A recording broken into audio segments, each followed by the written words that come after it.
how many houses have been built, right? But how many house lots you have given out. And, so what I'm trying to tell you, Marvin, that's why I tell you, you need about 10 programs to this. Yes, of course. All of this is waste, right? And the more waste that you can cut is the more you will widen the fiscal space. Let me tell you quickly, and give teachers hope on heart. Teachers, I have crunched the numbers, okay? And you know me, I have been a number cruncher virtually all the days of my life, right? And I work with this very same government that has been prosecuting me, right? And all those top ones who are there, every one of them sought out my advice when I was at Ministry of Finance. No least, right? And I produced several budgets for them. So trust me when I tell you, I have crunched the numbers, and without a single increase in any tax or a single imposition of any new tax, you could have comfortably got 20% increase in your wages. I just dealt with wages and deal with benefits. 20% this year, 15% next year, and 10% in the third year, for an overall increase of roughly 51% on your existing salary. Over 3 years. Over 3 years. You could have got it comfortably and take that and carry it to the bank. You need now to go talk to your negotiators and your general counsel to explain to you in detail how come Mr. Jordan, the former Minister of Finance, has made this disclosure, and you come and tell us that you take 10% because they say they don't have any more fiscal space. And there seemed to be some more room, because I know I'll be accused for being anti-education sector here. But like in the health sector, the education sector has some ratios that they deal with. Student population, potential student population to school. Classroom population to teacher. Now, if you're going to build a secondary school in Hosororo, for unmentionable dollars, and there's one in Mabaruma, to me, it makes no sense. I mean, I went to the Northwest Secondary School, right, and I have friends who walked from Hosororo. It's not the easiest thing to do, but they did it, and they're big men and women today, educated men and women, educators, many of them. Put a bus, put 2 buses, put 3 buses, transport the students from Wanaina, from Wauna, from wherever, to the Northwest Secondary School. Maximize the use of that facility and focus your human resources in there to bring out top performing students. Now you have a school in Port Kaitumo, you're going to put one at Matthews Ridge. What's the population? Matthews Ridge has a primary school. Maybe you could have started with a primary top, but the point here is this. There are buildings going up for which there are no people to occupy. Yes. No equipment to be used within them. And no one to instruct what happens. Yes. And further, Marvin, these buildings that are going up, you ask an engineer and he will tell you. Some of the things, like for example, the windows, people will tell you where they have heavy trafficked areas like your airports, your schools and so on, windows and toilets and so on that you will normally put in your house, which is lightly trafficked, are not to be used. But what you go around all the schools, they're having windows that you will put in your house. Within a short space of time, they fall out or they're broken. The toilets, you just put in toilets. Within a week, those toilets are not functioning because they're not meant to be flushed with that frequency. Yeah. And a lot of them come with plastic instead of metal. Yeah. So to flush, the plastic break, the toilet is finished. The point I'm making that I support you with, and that was just an aside, by the way, is that there's no plan. So you could have 4, 5, 6 now new secondary schools that you cut ribbon and you look good and so on. They're sexy projects, they're political projects. So we didn't build any under the coalition. Now we got 6. But what does it mean? You got 6 schools that you can't supply the teachers. You got 6 schools that can't be maintained because you don't have the revenues to maintain 6 schools. You got the revenue maybe to just maintain 1 school. And because of the fact that these schools are not being built to any particular standard, they are going to decay rapidly, requiring significant maintenance down the road. So yes, when your public sector investment program is counted as part of your growing construction part of the GDP, but that same today it's growing, but 1 year from now you will see what will happen. So quickly, Maureen, what I'm saying is, oh, I didn't deal with the last one, the debt. Now you could see how rapidly the debt is piling up. Oh yes. Okay. If oil shuts down, what happens? And the scary thing is the local debt. Now let us say that you don't pay people who you owe foreign, as we didn't do in the 70s and the 80s and the 90s and whatever else until we get debt relief and so on. You can't afford to do it with the local debt. And the local debt now is 3 point something billion US dollars. That's money owing to the banking system.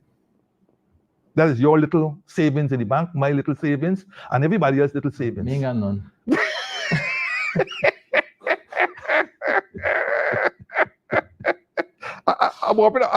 I suspect you, because Jagdeo said in the last press conference, if he had money, that he would have invested in the gas to shore. Yeah. But isn't that the greatest Which understatement in the entire year or the century? Which is where I want to take you. Which is right where I want to take you. Massive expenditure on the pipeline. The loan, I believe, was stalled. The loan application, I believe, was stalled. I believe it's now receiving attention again. But where is the money coming from to construct this pipeline? Who's maintaining it in the absence of its active use? Who's carrying the burden of a pipeline without a plant that doesn't generate electricity, that isn't connected to a grid? Let's talk about this in the context of wasteful spending. Yes, shall we? yes, Marvin. You struck the nail on the head here where this concern. This is going to be a fiasco that will make the Skeldon project, which is by itself a fiasco. Because very often on Skeldon, we say 200 million US. That's what we used to build. But those guys spent roughly 70 million US trying to bring exports from all over the world, India, Cuba, South Africa, all kind of thing, to put back Humpty Dumpty together, and then weren't able to do it. So we're talking about 270 million there. This year is 2 billion plus and rising. Okay? There were 3 increases, I believe, over time. Yes. Okay? So now you have a situation that has not been brought to Parliament about any agreement that you have with Exxon in relation to the laying of the pipeline. There's no agreement that has been put in Parliament about the laying of this pipeline, much less the whole project. But what I am concerned about, and I'm trying to figure out from who know the legal ramifications of this, is this story. In the public domain is that, and Jagdeo said it either last week or this Thursday gone, that Exxon would not have advanced the money if they didn't think it's a profitable project or viable project or some word like that to use. Mm-hmm. So Exxon has advanced us the money, which is another word for loan. Yeah. Which is another word for loan. Yep.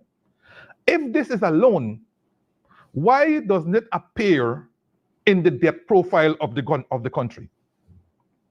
Why isn't that loan? How much is the loan? Do we know how much is the loan? We don't know. What are the terms of this loan? We don't know. We have not seen an agreement for this loan. Who owns the pipeline? Who owns the pipeline? The thing is here, the law, the External Loans Act says all loans that have been concluded by the government should be brought to the Parliament as soon as possible thereafter.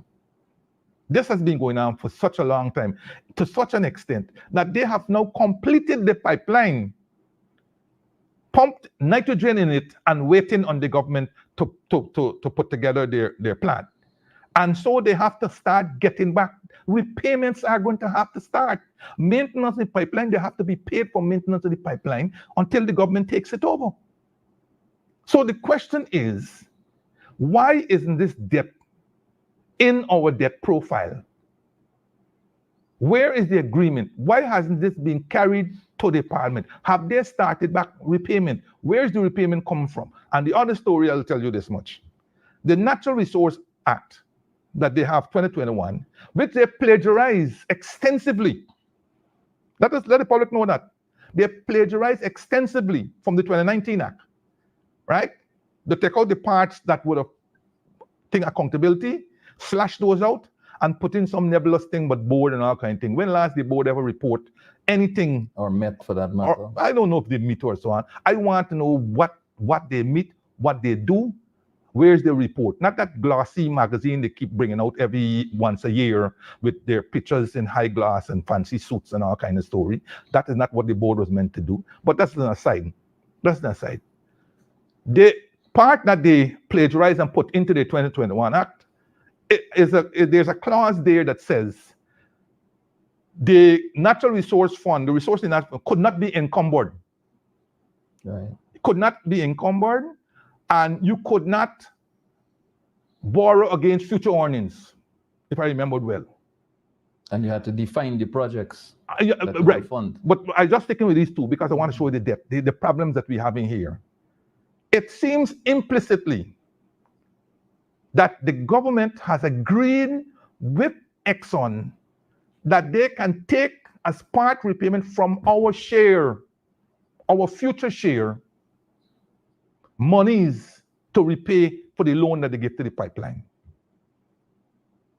I'm asking some legal people, in the context of because I know they're going to be difficult to give me an answer because we have not seen the agreement in relation to the pipeline, to the financing of the pipeline.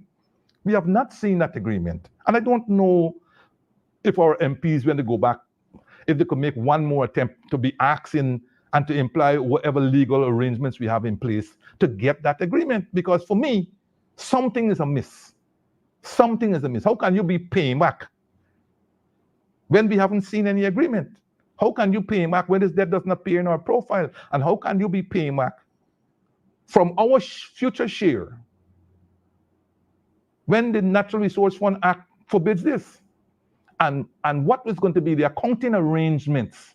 What is going to be the reporting on the balance of payment, our fiscal? Because these are stuff that are taking place within our country and going to affect the accounts.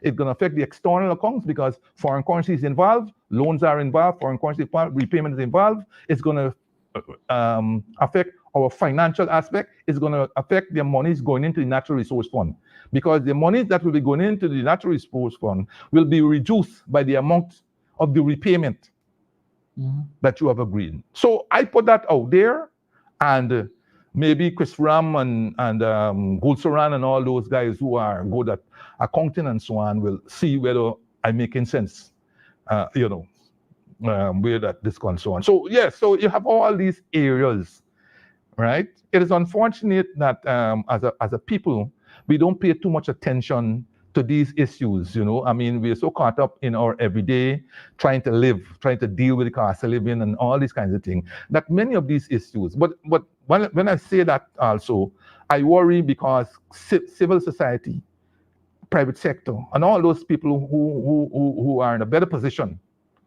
to bring these issues to the fore, we don't get them. There's a little bit of a situation here I'd like to raise with you. Let's talk about bridges in the remaining few minutes. The AP and UAFC had conducted the studies, analyzed designs for the Demerara river crossing. Yes. And was far advanced in its negotiations for financing in that regard. The Berbice Bridge the existing Berbice Bridge, I have to word that carefully, was constructed under a cloud of suspicious transactions with the National Insurance Scheme the National Insurance Fund, to be correct, contributing the largest block of investment dollars into that bridge and having the largest block of ordinary shares, while some private sector associates, it is believed, of high-ranking PPP officials had less investment in dollars, but more in preferential shares and got dividends while the NIS starved. The rates were in question, the toll rates were in question. The government of which you were a part reduced those rates, put in place alternative arrangements for school children and the elderly by boat and so on. And you were criticized for doing both things, particularly dropping the rate of the toll.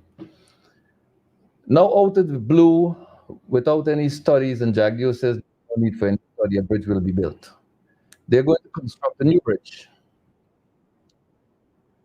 This one was deemed unprofitable before you reduce the rates, the toll rates.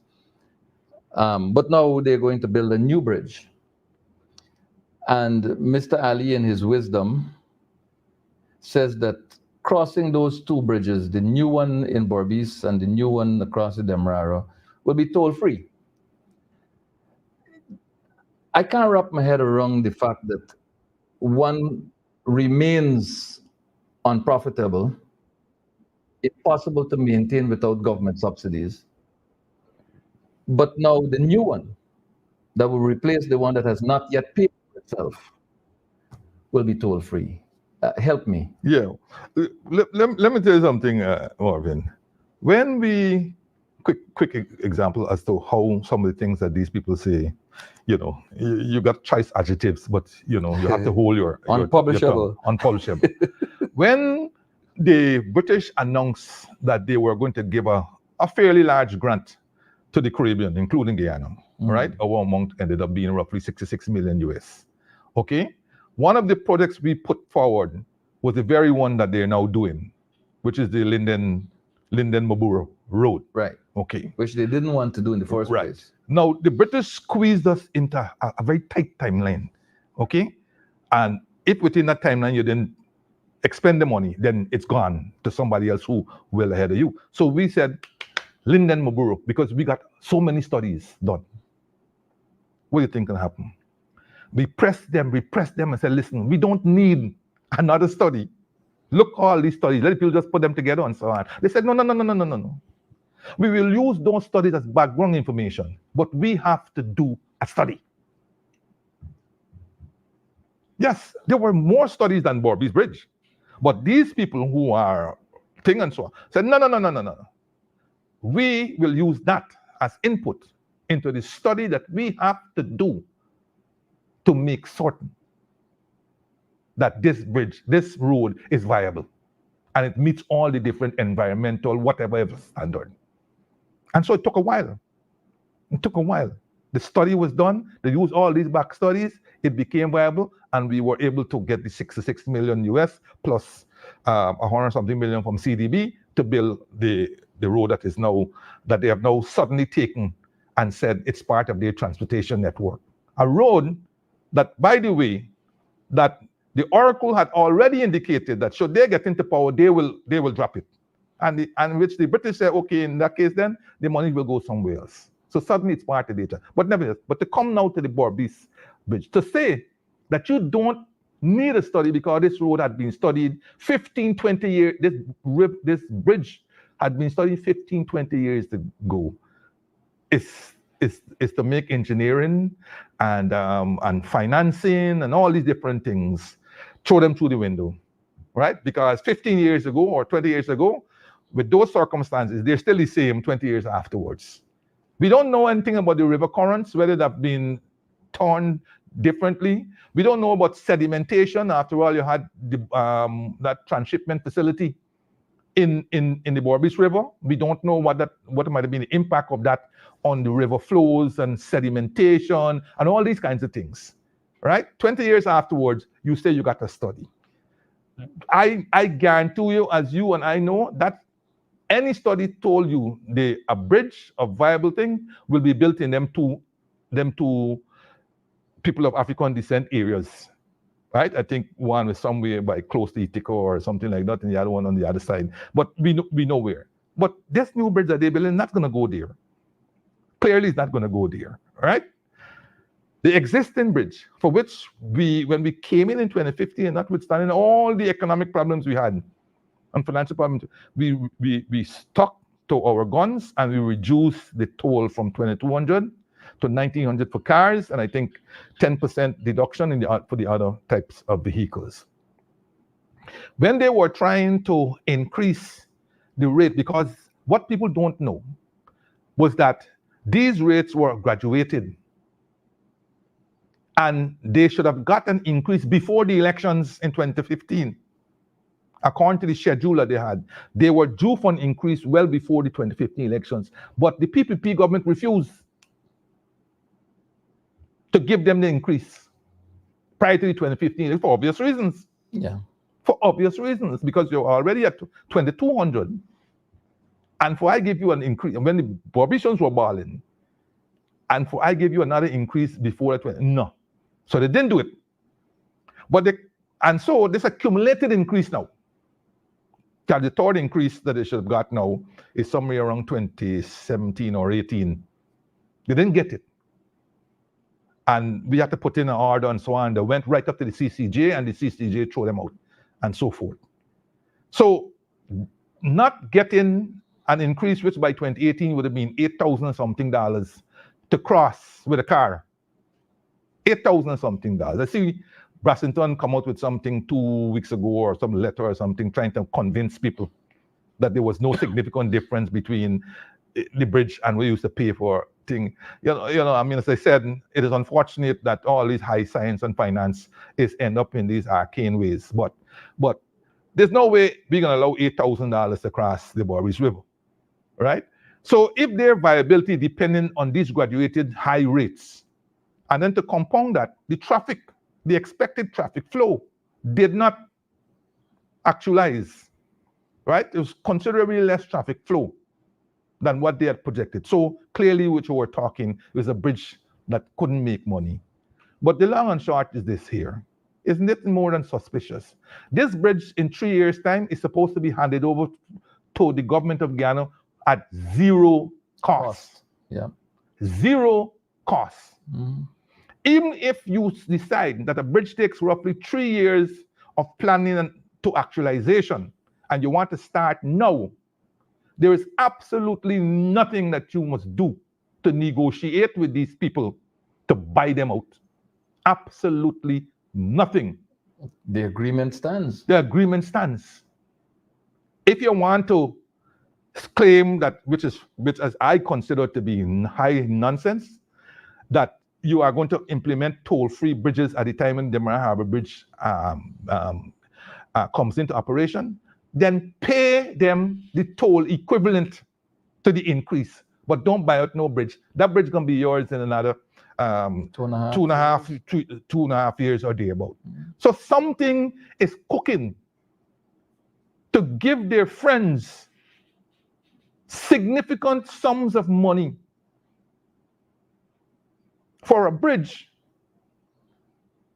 for which their own friends can't maintain, because it's the government that has been maintaining that bridge since, I think, 2018. Yes, I believe the AP and UFC coalition had stepped in and took over the maintenance. Yes. Because it was on the verge of collapse. And it's still doing up to today.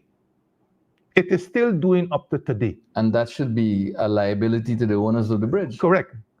But it's not even being treated in that way. So my point is, the maths don't add up. And of course, who don't want to pay a toll? People said, we will pay a toll, but it must be a reasonable toll. Like say the Demerara Harbor Bridge. Yeah. We're paying 200 over there, why are we paying 2,200 over here? But they never said they wanted a toll-free bridge. Look, we save our monies every year. To do what? To go vacation in the United States or Canada or whoever else. almost all those bridges over there are toll bridges. What it is that they know that we haven't learned in Guyana.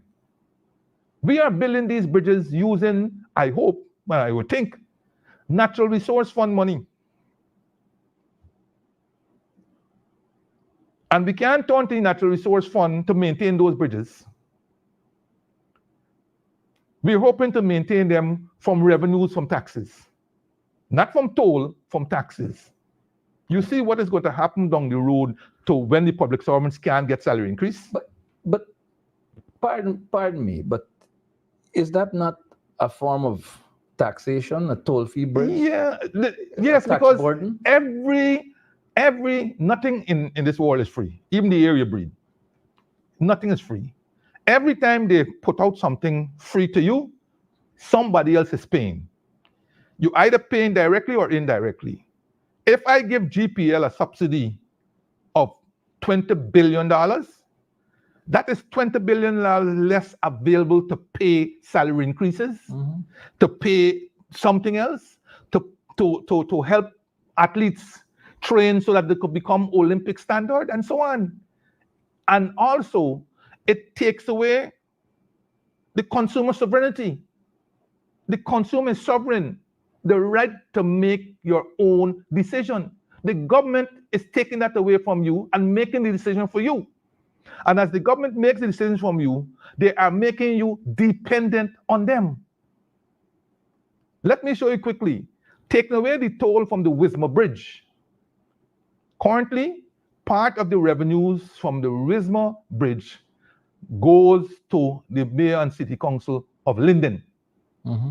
When you make that bridge toll-free, you are going to take away a significant part of the revenue of the city council of Linden. And I haven't heard the mayor there explode as yet, because apparently he's not aware of what is happening. But you better listen to this program and figure out. If the bridge, Wismar Bridge, is toll-free, how are they going to get the revenues foregone? In the absence of Fiscal Transfer Act being recognized and respected by But the not only government. fiscal transfer, because this thing got nothing to do with the Fiscal Transfer Act. The Fiscal Transfer is a different story. It is, You but- have to have what you call a bridge agreement Yeah. with them, where every car or bus or bicycle there and so on, with an implicit toll, they will get a transfer equivalent to that. Now, who wants this government to be owing you money? Huh? They're talking about $30 million going to the City Council of Georgetown. And they're making huge press, NCN, Times, this, that, $30 million for 2 trucks.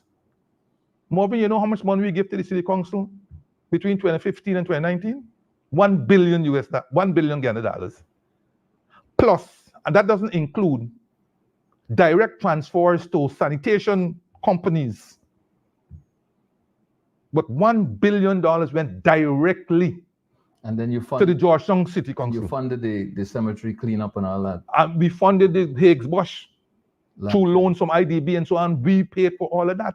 Now you're giving them $30 million. You're not respecting the Fiscal Transfer Act. You're giving them 30. And Georgetown, you're giving them 30. You're harassing these people. You're not giving them any tax rates increase. The last time I heard that the city council got an increase was in 2017 when they got a 10% from the coalition government. And before then, the guy says he got to go and check his records to find out after then. So you are immiserizing the city council, making them poor, and then turn around to say, oh, they're not picking up the garbage thing we have to go through with all this monthly thing where you got the security sector, cleaning up instead of they go and clean up some of them drug yards and all kind. You got them out there with shovel and all kinds of thing, pampersetting and making themselves a scene, right? And the This one- commander-in-chief with a You know- brake turned the wrong way. right? But Give the authority to the local councils for them to make certain that they have a revenue base that they can deal with an expanding NDC, an expanding city, an expanding town, and so on. No, but instead, you have them languishing on rates that bear absolutely no nothing with reality, and then turn around and tell them, look how much money we're paying you, and you can't clean the city. These are issues, ladies and gentlemen, that the next government formed by the APNU, led by the People's National Congress Reform, will have to fix. And the hour is drawing near when that time will soon be upon us. Mr. Jordan, thank you so much for spending the last hour with us and bringing all these bits of information to bear, a lot of which citizens may have been unaware of until today. We will have another conversation, several more conversations like this down the road. I am certain of, depending on your availability, of course. Thank you very much for joining us and spending this last hour with us, ladies and gentlemen. That's all we have time for today on Nation Watch. And believe me, the burden of this information weighs heavily on even my shoulders just listening to it. Thank you very much for joining us and staying with us. Until we meet again, God bless.